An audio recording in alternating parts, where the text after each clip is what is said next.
In the vast chambers of the Galactic Council, Supreme Commander Vexthor of the Nexarian Empire stood with an air of contemptuous amusement. His scaled skin gleamed under the artificial lights as he addressed the assembled representatives of 100 worlds.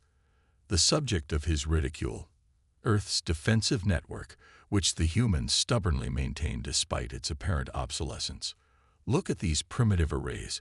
Vexthor projected a hologram of Earth's orbital defense platforms, energy signatures barely registering on our scanners, weapon systems that haven't been upgraded in decades. The humans cling to these relics like children to their comfort blankets. His words drew knowing chuckles from many of the assembled delegates. Dr. Sarah Chen, Earth's chief representative, remained perfectly still in her seat. Her dark eyes revealed nothing as she watched the Nexarian commander mock humanity's defenses. Beside her, Admiral James Rodriguez kept his weathered face equally impassive, though his fingers tapped a subtle rhythm on his armrest, a habit he'd developed during their long years of preparation. The Nexarian Empire had dominated galactic politics for centuries, their quantum-based technology allowing them to expand across multiple star systems with ease. They viewed Earth as nothing more than a quaint backwater, useful only for its abundant resources and strategic position. Perhaps, Vexthor continued, his violet eyes gleaming. It's time we discussed a more practical arrangement for Earth's defense. The Nexarian Empire would be happy to provide our protection services in exchange for reasonable compensation, of course. More laughter rippled through the chamber. The implications were clear: submit to Nexarian authority, or face the consequences. Several smaller worlds had already accepted similar arrangements, effectively becoming vassal states of the Empire. Dr. Chen finally stood, her movement deliberate and unhurried. Commander Vexthor's concern for Earth's safety is touching, she said, her voice carrying clearly through the chamber. However, we are quite satisfied with our current defensive capabilities. Satisfied? Vexthor's scales rippled with amusement. Your entire defense network runs on outdated quantum processors. Our analysis shows your response time to any significant threat would be measured in minutes, not seconds. In modern warfare, that's an eternity. Perhaps, Chen replied, your analysis is incomplete. The statement hung in the air, causing a subtle shift in the chamber's atmosphere. Several delegates exchanged glances, picking up on something in Chen's tone that suggested more than her words conveyed. What none of them knew, what humanity had kept hidden for decades, was the truth about Earth's defensive network. The visible arrays, the seemingly obsolete weapons platforms, were merely the surface of something far more sophisticated. Deep within secure facilities on Earth and Luna, teams of scientists and engineers had spent generations developing technology that went beyond conventional quantum computing. While the rest of the galaxy focused on manipulating quantum states, humanity had discovered how to harness quantum fields themselves. The breakthrough had come from an unlikely source, a failed experiment in weather control that had accidentally tapped into something far more fundamental about the nature of reality. Admiral Rodriguez remembered the day they'd first successfully tested the technology. The quantum field manipulation had allowed them to process information and react to threats not in seconds or milliseconds, but in what appeared to be negative time, their systems responding to attacks before they were even launched. But humanity had learned from history. They knew that revealing their true capabilities too soon would only lead to fear, aggression, and possibly united action against Earth. So they waited, maintained their facade of technological stagnation, and prepared. If you're so confident in your defenses, Vexthor said, his amusement now tinged with irritation at Chen's calm defiance, perhaps a demonstration is in order. The Empire will be conducting military exercises in the Proxima system next month. We extend an invitation to Earth to observe and learn from our superior capabilities. Chen inclined her head slightly. We would be honored to attend, she said, her voice betraying nothing of the alert that had just flashed across her neural implant. The quantum field sensors had detected unusual activity in the Proxima system. The Nexarians weren't planning exercises. They were preparing for an invasion. As the council session concluded, Chen and Rodriguez walked silently to their transport. Only when they were secure in their quantum-shielded compartment did Chen speak. "They're moving earlier than we expected," she said, bringing up a holographic display of the sensor data. Rodriguez nodded, his expression grim. "The arrogance of the Nexarians works in our favor. They'll come in with minimal forces, expecting an easy victory." He paused, studying the projected invasion routes. "Should we warn them?" Chen considered the question carefully. "No," she finally decided. "Let them come." It's time the galaxy understood that humanity's apparent technological stagnation wasn't decay, it was metamorphosis. As their transport broke orbit, heading back to Earth, the quantum field sensors continued their silent vigil. In hidden installations across the solar system, systems that had waited decades for this moment began their final preparations. Humanity had been patient, had endured the mockery and condescension of the galaxy's powers. Soon, they would understand why. The true nature of Earth's defenses would be revealed not through words or demonstrations, but through action. The Nexarians were about to learn that sometimes what appears to be a relic is actually something far more dangerous, something new disguised as something old, waiting for the right moment to show its true nature. Rodriguez looked out at the stars, his expression thoughtful. "You know," he said quietly, "I almost feel sorry for them."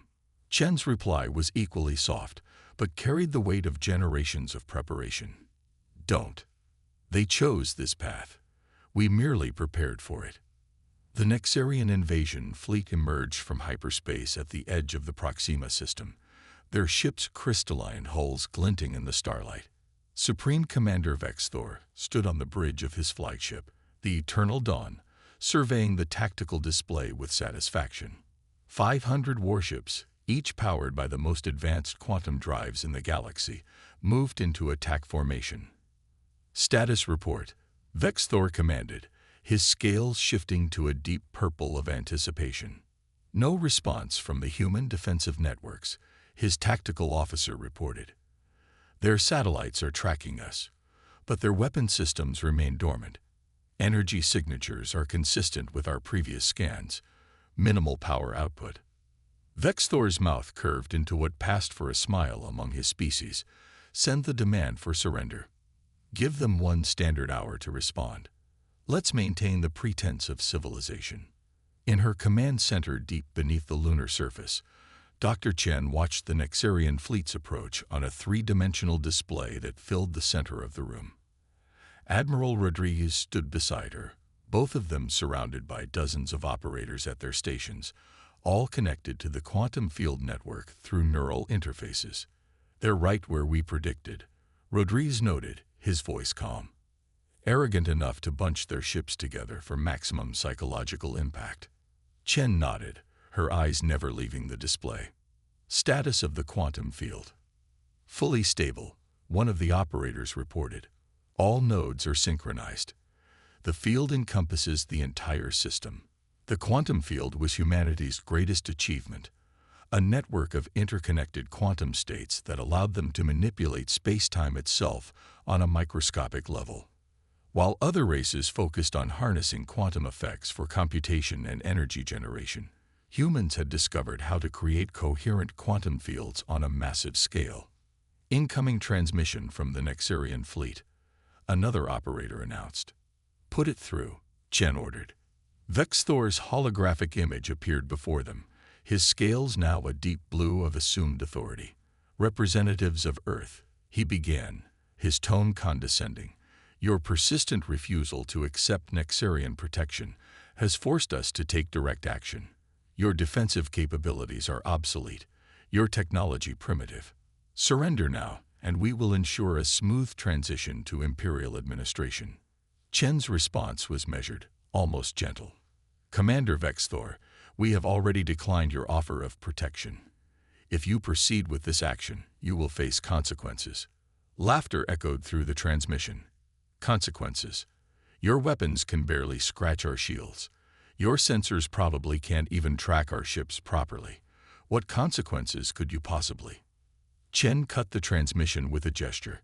Status of the attack fleet. Continuing their advance. They'll be in weapons range in 3 minutes. Initiate quantum field response.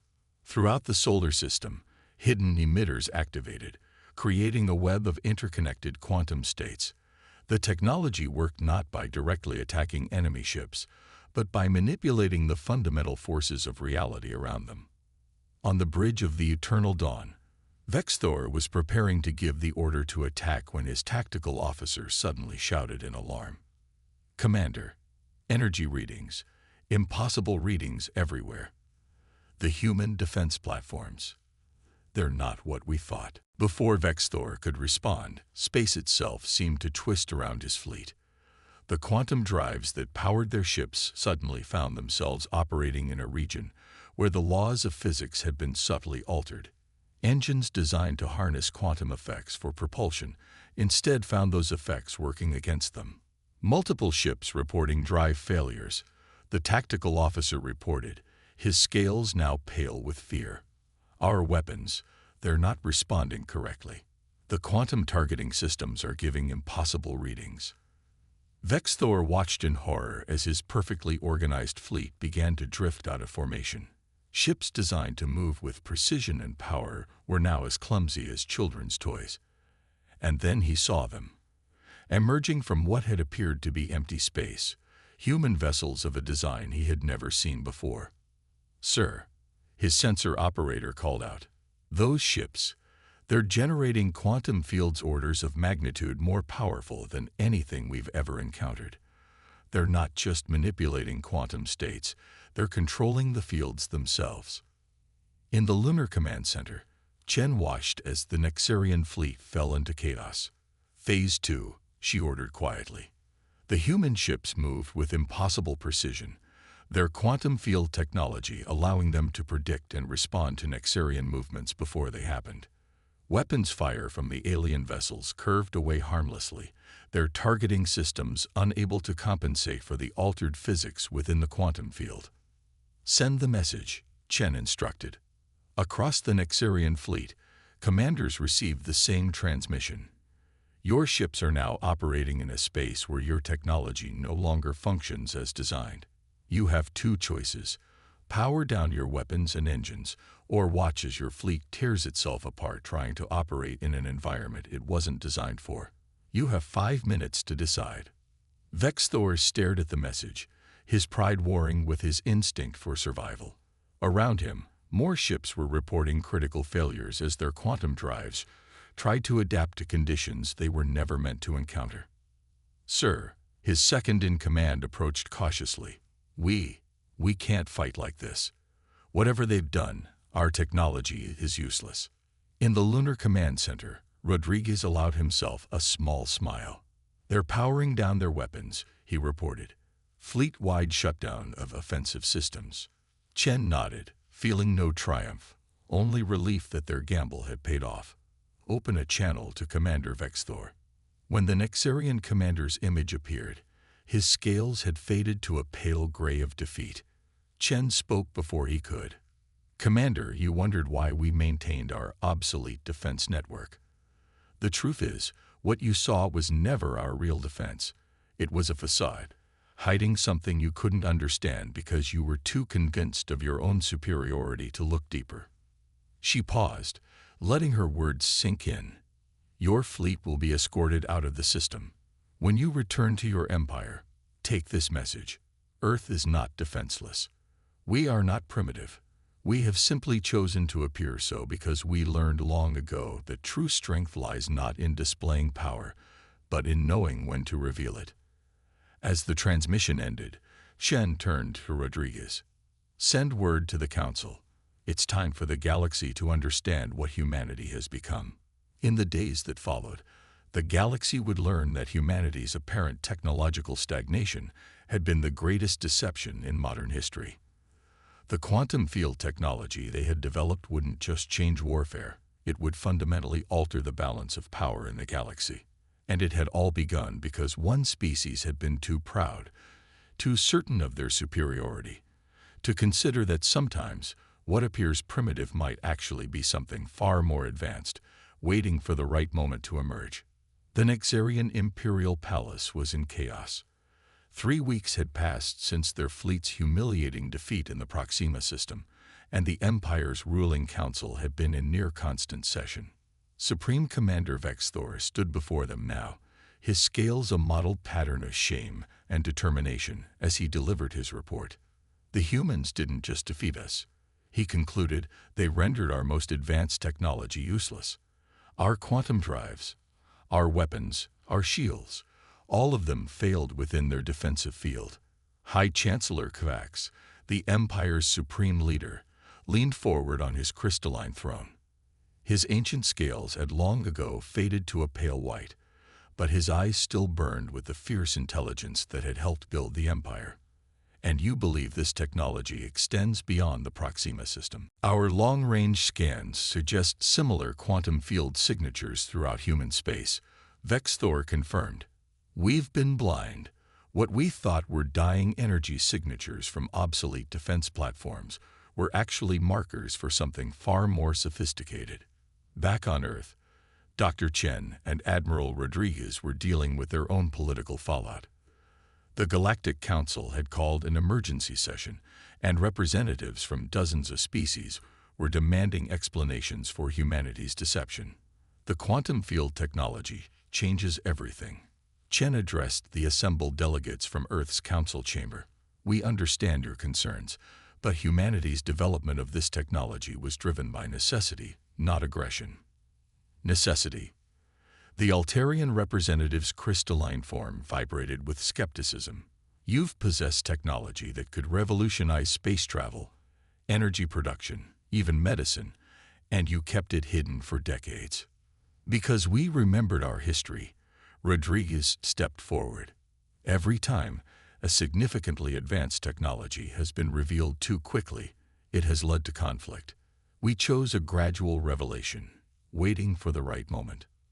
But while the political debates raged, the Nexarian Empire was preparing its response. In shipyards across their territory, engineers worked frantically to modify their quantum drive systems.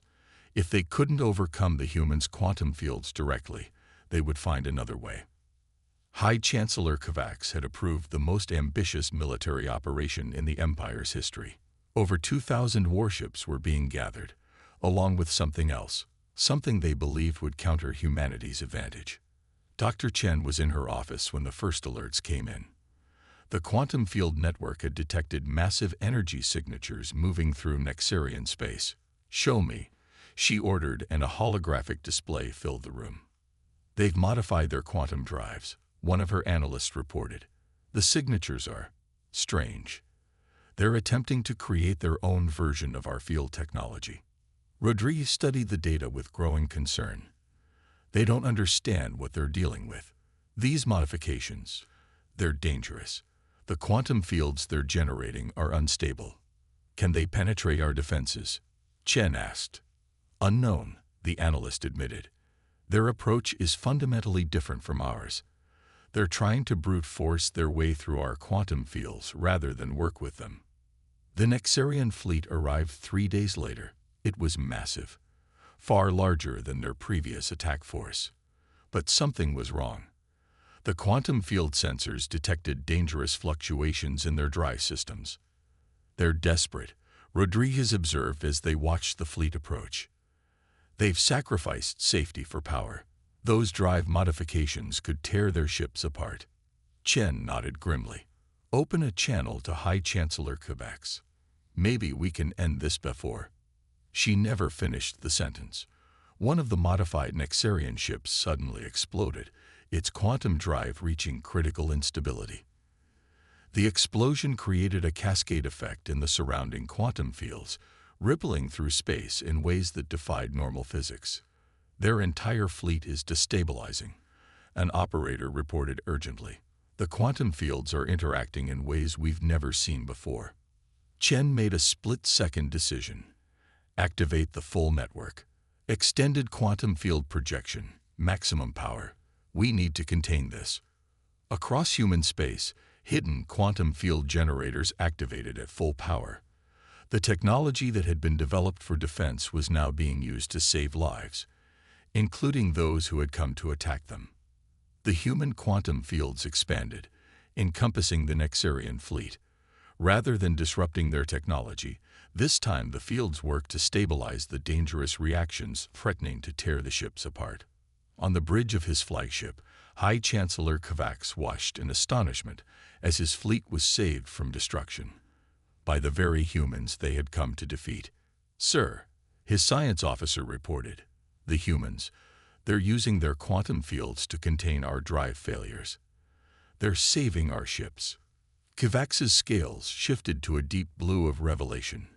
He had come seeking to restore the Empire's pride through force, only to find himself experiencing something far more profound, the true measure of advanced civilization. In the Earth Command Center, Chen and Rodriguez worked tirelessly with their teams, using their quantum field technology to stabilize the Nexarian fleet. It took hours, but finally, the crisis was contained. "Open a channel to High Chancellor Kovacs," Chen ordered once the situation was under control. When the ancient Nexarian leader appeared on screen, his scales had shifted to a color neither Chen nor Rodriguez had seen before, a deep purple tinged with gold, marking profound respect.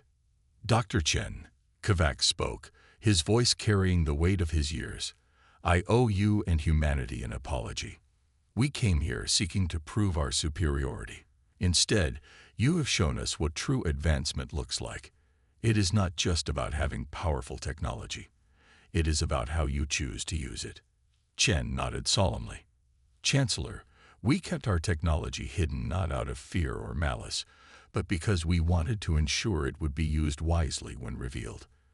Perhaps now we can work together to understand its full potential." As the Nexarian fleet began its withdrawal, escorted by human ships, the galaxy watched in amazement. The story would spread quickly. How humanity had not only defeated the mighty Nexarian Empire twice, but had then saved them from their own desperate gambit. But for Chen and Rodriguez, this was just the beginning. The quantum field technology was now known to the galaxy, but its greatest applications were yet to be revealed. Humanity had emerged from its self-imposed shadows, ready to help guide the galaxy toward a future where technology served wisdom rather than pride. The Galactic Council chamber had never been so crowded. Representatives from every spacefaring race had gathered for what many believed would be the most crucial session in centuries. The revelation of humanity's quantum field technology and their handling of the Nexarian crisis had sent shockwaves through galactic civilization. The Zyraxian ambassador, his crystalline form pulsing with agitated light patterns, addressed the chamber. "We cannot ignore the implications. Humanity has possessed technology that fundamentally alters our understanding of spacetime itself. What other advances have they hidden? What other secrets do they keep?" Dr. Chen sat quietly, observing the growing tension in the chamber. Admiral Rodriguez, beside her, noticed the subtle shift in the room's atmosphere. More and more representatives were nodding in agreement with the Zyraxian's words. The Moravian Collective's spokesperson, a being of pure energy contained within an environmental suit, spoke next. "The humans claim they kept this technology hidden for our benefit, but can we trust them? They've demonstrated the ability to neutralize our most advanced ships. They could have been watching us, studying our weaknesses for decades." In orbit above Earth, the quantum field network detected unusual energy signatures. Multiple fleets were moving through hyperspace, approaching from different directions.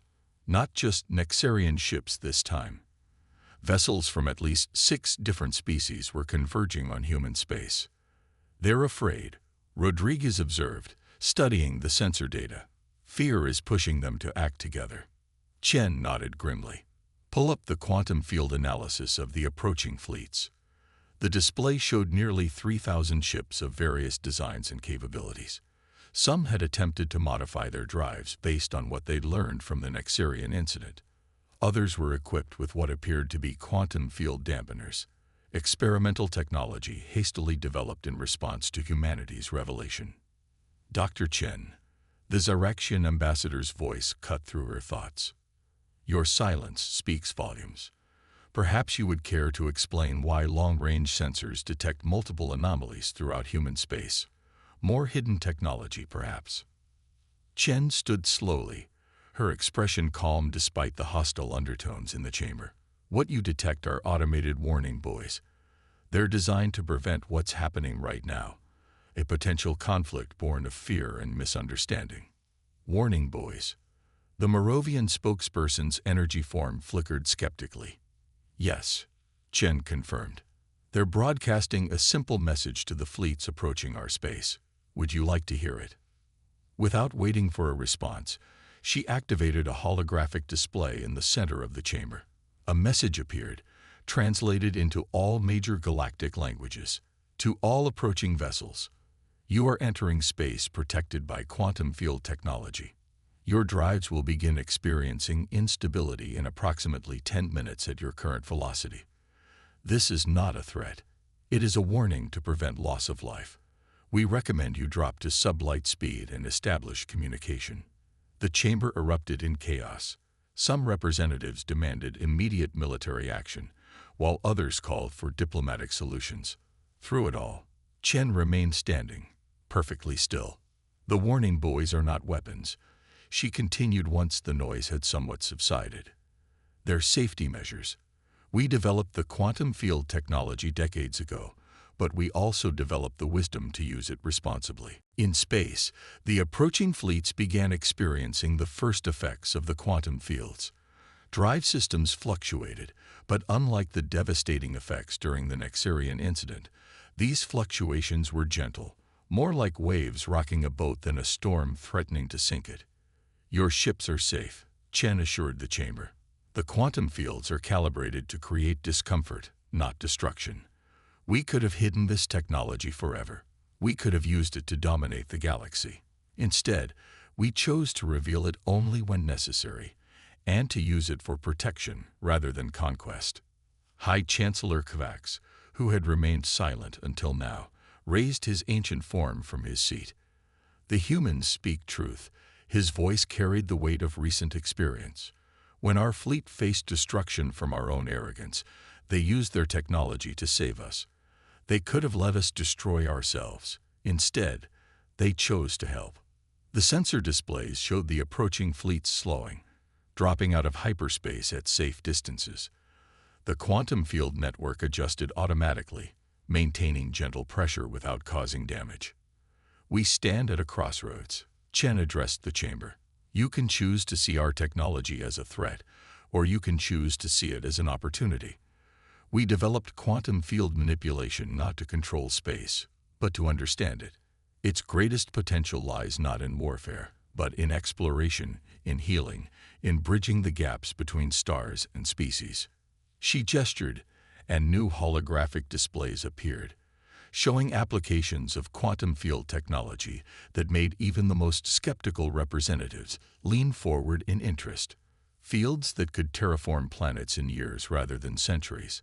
Medical applications that could cure diseases by manipulating the quantum structure of living cells. Drive systems that could make interstellar travel as safe and common as walking. This is why we waited, Chen explained. Not until we had the most powerful version of this technology, but until we had the wisest version. Until we could offer not just advancement, but understanding. The chamber had grown quiet, the earlier hostility replaced by thoughtful silence. Even the Zyrexian ambassador's crystalline form had shifted to patterns indicating deep contemplation. Rodriguez watched as the approaching fleets began establishing communication channels rather than attack formations. They're starting to understand, he said quietly. Chen nodded. Understanding was always the goal. Power without wisdom is just another form of destruction. We had to learn that lesson ourselves, long ago. Now we can help others learn it too. The quantum field network continued its silent vigil, protecting human space not through force, but through the careful application of advanced technology guided by accumulated wisdom. The breaking point had been reached, not of conflict, but of comprehension. The galaxy was beginning to understand that humanity's greatest achievement wasn't the technology they'd developed, but the wisdom they'd gained in developing it. 1 year after the breaking point crisis, the Galactic Council chambers had been transformed. Where once delegates sat in rigid hierarchical arrangements based on military power and economic strength, now they gathered in circular formations designed to promote dialogue and understanding. At the center of this transformation was the Quantum Field Integration Committee, a joint body of scientists, philosophers, and leaders from across the galaxy. Dr. Chen stood before the assembled representatives, presenting the latest developments in quantum field technology sharing. Behind her, a holographic display showed thousands of points of light, each representing a successful implementation of human quantum field technology under the new cooperation protocols. The integration of quantum field technology across galactic civilization has exceeded our most optimistic projections, she reported. But more importantly, the way this integration has been achieved has validated humanity's approach to technological advancement. The display shifted to show the Nexarian homeworld, where massive quantum field generators now worked in harmony with traditional Nexarian technology. High Chancellor Kovacs, his scales now a permanent shade of wisdom purple, nodded in acknowledgement. The humans taught us that true advancement comes not from possessing powerful technology, but from understanding its proper application. Kovacs addressed the chamber. Our empire once sought to dominate through force. Now we seek to lead through wisdom. Admiral Rodriguez, standing at a monitoring station, watched as real-time data flowed through the quantum field network. The technology that had once been humanity's best-kept secret was now the foundation of a new galactic infrastructure. But it wasn't just the technology that had spread. It was the philosophy behind it. The Xeraxian Collective reports successful completion of their first quantum field medical facility, and aid reported. The Xeraxians, once among the most vocal critics of humanity's secret advancement, had become enthusiastic partners in developing medical applications for the technology. The Moravian energy beings had discovered that quantum fields could be used to create stable environments that allowed them to explore physical spaces without their containment suits. Their expertise in energy manipulation, combined with human quantum field technology, was opening new frontiers in power generation and distribution. "Show me the exploration initiative status," Chen requested.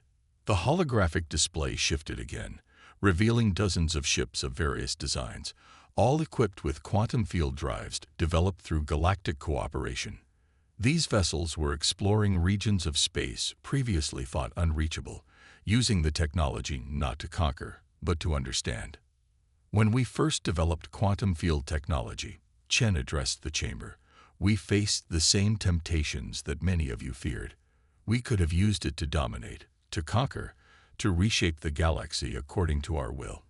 Instead, we chose to wait, to learn, to understand not just how to use this power, but why we should use it. The display showed the first graduating class of the Galactic Quantum Academy, scientists and philosophers from every spacefaring race, trained not just in the technical aspects of quantum field manipulation, but in the ethical principles that guided its use. The true power of this technology, Chen continued, lies not in what it allows us to do, but in how it allows us to understand the universe and each other. Every species that has joined the integration initiative has brought their own unique insights, their own applications that we never imagined. Rodriguez stepped forward, adding to Chen's presentation. The quantum field network now extends through 70% of known space, but it's not a tool of control. It's a framework for cooperation, for communication, for shared advancement. The display shifted one final time, showing the project that had once seemed impossible, the first intergalactic quantum field beacon. Built through the combined efforts of 12 different species, it represented humanity's gift to the galaxy transformed into something greater through cooperation. We stand at the dawn of a new era, Chen concluded, not because of the technology we possess, but because of the wisdom we share. The quantum fields that once protected Earth now connect worlds, heal the sick, and reach toward the stars. But more importantly, they remind us that the greatest advancements come not from individual achievement, but from shared understanding. As she finished speaking, the quantum field network detected something new. Signals from beyond the galaxy's edge. The intergalactic beacon had received its first response. It seems, Chen smiled, that our journey of understanding is just beginning. The chamber erupted in excited discussion as the implications became clear. Humanity's hidden technology had not just transformed their galaxy, it had opened the door to something even greater. The quantum fields that had once been Earth's secret defense had become the galaxy's bridge to the universe. In his private chambers later that day, Admiral Rodriguez reviewed the events that had led to this moment. "Did you ever imagine it would turn out like this?" he asked Chen as she joined him. She shook her head, smiling. "When we first developed the technology, we hoped to protect Earth. When we revealed it, we hoped to prevent war. But this," she gestured to the display showing the intergalactic signal, "this is what happens when wisdom guides power, when understanding shapes advancement." The quantum field network hummed silently in the background, no longer just humanity's shield, but the galaxy's connection to its future. The civilization that had once mocked Earth's apparent technological stagnation now looked to humanity not for their advanced technology, but for their approach to using it. And somewhere in the vast expanse of space, the first joint human-alien quantum field exploration fleet prepared to make history, carrying with them not just advanced technology, but the wisdom to use it well. The new dawn had arrived, and it was brighter than anyone had imagined.